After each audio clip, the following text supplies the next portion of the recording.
Salut à tous, Steve, supporter of Marseille. Ici, on parle foot et là, on va parler mercato, les gars. Tout d'abord, j'espère que vous avez tous passé une bonne journée hier. On a tous suivi ce mercato jusqu'à la fin, même si, comme on avait pressenti dans les dernières heures, ça allait guère bouger. Effectivement, ça n'a pas beaucoup bougé. Mais justement, ça n'a pas beaucoup bougé et c'était prévu par la direction. La direction nous avait prévenu que ce serait un mercato très calme. On a réussi à placer Doria, chose qui était évidente. À un moment donné, il fallait bien qu'il parte. Bedimo est de retour et donc Garcia compte dessus. Il dépannera sûrement sur les matchs de Coupe de France et quelques matchs de championnat pour faire souffler, voire peut-être contre Braga, à voir. Et puis il y a le jeune Camara aussi qui est là, qui revient, qui va jouer certainement. Il y a aussi Grégory Sertic qui revient de blessure, qui va forcément jouer quelques matchs aussi. Tout ça mis bout à bout, vous allez me dire, bien sûr c'est du bricolage. C'est du bricolage pour quelques matchs, pour compléter l'effectif, pour aller chercher ce podium, et peut-être pourquoi pas quelque chose en Coupe de France. Seulement voilà, ce matin je me lève, je me dis bon, tout le monde va passer à autre chose. Mercato fini, ok, on n'a rien pris.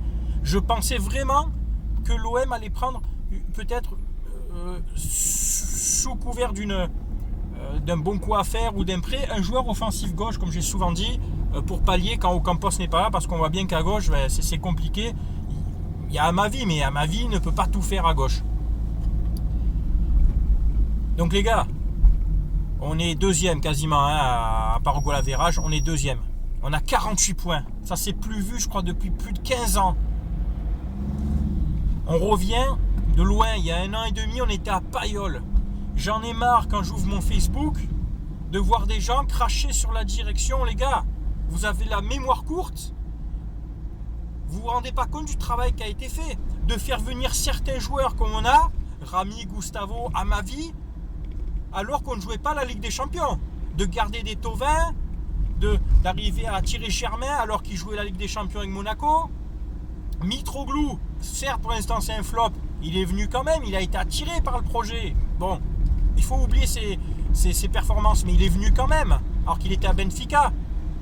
Un moment les gars, il va falloir arrêter de se plaindre tout le temps, de cracher sur cette direction. Après j'ai lu des commentaires constructifs, il y a une masse salariale.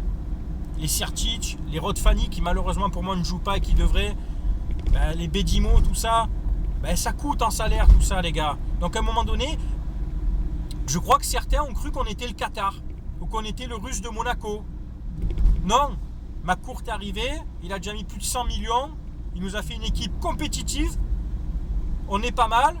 Certes, on ne pourra pas jouer sur les 3 tableaux jusqu'au bout, je pense qu'à un moment donné, il y a quelque chose qui va lâcher et je pense que ça va être la Ligue Europa, je pense. Mais un projet, c'est sur plusieurs années les gars. Il a pris l'équipe, on était à Payolle, il nous qualifie en Coupe d'Europe, là on est en course pour le podium. Si on finit sur le podium, je pense qu'il y aura un beau mercato d'été. Quand je lis certains qui disent ouais, le mercato d'été, il n'y aura rien. Arrêtez un peu, arrêtez le COP Irma, je vous appelle comme ça maintenant, le COP Madame Irma, les gens qui savent tout, c'est les gens qui annoncent tout, ceux qui annoncent que Pizarro allait venir, qui annoncent ceci, qui annoncent ça. J'en ai marre un peu, ça gonfle, arrêtez de... C'est vous qui ambiancez tout le monde, c'est vous qui faites croire des choses alors qu'il n'y a rien. Écoutez la direction et basta. Celui qui n'est pas content, celui qui n'est pas d'accord avec moi et qui pense que je suis un con, il me bloque, il me vire, je m'en fous. Moi je dis ce que je pense, moi je soutiens mon club. L'OM est en reconstruction. Pour l'instant, les voyants sont au vert. Maintenant, celui qui n'est pas content de cette direction, il va supporter le PSG, il va supporter Monaco. Regardez le projet lillois, regardez, comparez un peu. Regardez ce qui se fait à Lille. Regardez où en est Saint-Etienne et Bordeaux. Et venez pas me parler de leur mercato, là où ils ont récupéré du Ntep, du Mvila, là. Tant mieux pour eux, mais franchement, regardez où ils en sont. On est 3e. À égalité de points avec le 2e. Il y a 1 an de ça, on était à la rue. Arrêtez de vous plaindre. Franchement, c'est usant, c'est fatigant. L'OM, c'est spécial. Faire venir des joueurs à l'OM, c'est spécial. Dubois, le petit Dubois de Nantes est sûrement un très bon joueur. Pourquoi il n'a pas voulu venir à l'OM? Il l'a dit lui-même. Il y avait trop de pression. Pas de problème, mec, va jouer à Lyon, tu n'auras pas de pression. Ah oui, il y a des nazis, mais il n'y a pas de pression. Si tu n'es pas capable de supporter la pression, ne viens pas à l'OM. De toute façon, Dubois, qu'est-ce qu'il y a? On a Sakai déjà à droite et Bounassar. Et le mec qui va rire que je dis Bounassar, qu'est-ce qu'il y a? Vous l'avez vu les matchs de Bounassar, il fait pas ses matchs. Pourquoi acheter du Dubois alors qu'on a déjà 2 arrières droits?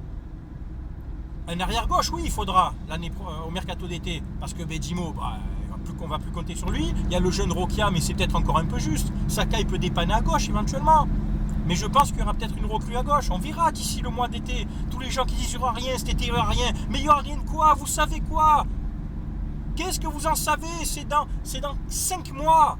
On ne sait même pas combien on finit. Tant si on finit 2e ou 3e, il y a les rentrées de droit TV, il y a les rentrées de participation à la Ligue des Champions. Quand je lis que McCourt il a plus un sou, mais arrêtez un peu. Mais McCourt c'est pas le Qatar.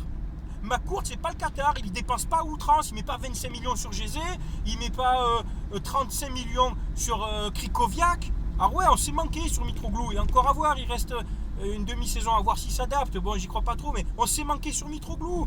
Ça va. Par contre, on touche des Gustavo à 8 millions, des Rami à 6 millions, des Amavi à 10. Amavi aujourd'hui tu le vends, il vaut combien?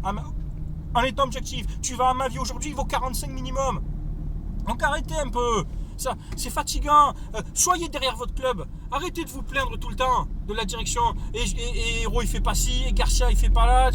Il y avait la rumeur Bartra, vrai ou pas, j'en sais rien. Bartra c'est qui? C'est un mec qui a été remplaçant toute sa vie à Barcelone, qui allait à Dortmund. S'il était vraiment si fort, parce qu'il a 26-27 ans, qu'il n'est pas vieux, il est en âge idéal, pourquoi Dortmund le vend? Et pourquoi il n'y a que le Betis de Séville qui se jette dessus? À un moment donné, posez-vous les bonnes questions.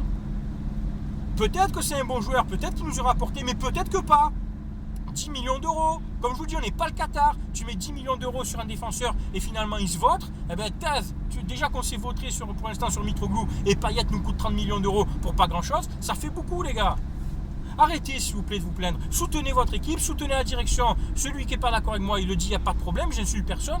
Et après, celui qui ne veut plus me suivre, il me bloque, il n'y a pas de problème. Mais arrêtez de vous plaindre ou allez suivre notre club. Voilà. Allez, Forza à tous, Forza l'OM. Demain, on reçoit Metz. Les Messins, les Ménichons, comme tu veux, on les tape, Metz. Et on va la chercher, la 2e ou la 3e place. Il faut y croire. Allez, ciao tout le monde.